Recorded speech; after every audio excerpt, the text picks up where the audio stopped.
बिस्मिल्लाहिर्रहमानिर्रहीम। आप देख रहे हैं मीडिया पॉइंट 071।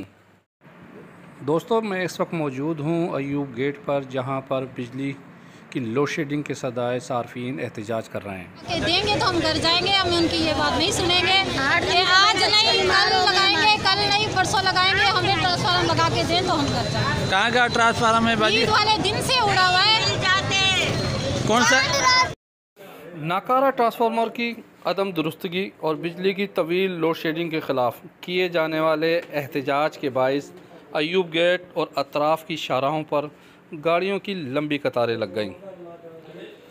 मुश्तइल मुज़ाहिरीन का कहना है कि सेपको एहलकार ट्रांसफार्मर की दुरुस्तगी के लिए भारी रकम तलब कर रहे हैं, जबकि बिलों की दुरुस्तगी के लिए SDO समेत दीगर अफसरान मर्दों को चक्कर लगवाकर परेशान करने में बराह रास्त मुलव्विस हैं, जो कि टैक्स देने वाले सार्फिन के साथ जुल्म नाइंसाफ़ी है। मुज़ाहिरीन का कहना था कि अगर सेपको एहलकारों ने अपना क़िबला दुरुस्त ना किया तो एहतजाज का दायरा वसी करके अफसरान के दफातर का घेराव किया जाएगा। Parvez Khan, media point 071, Ayub gate, Sukkur.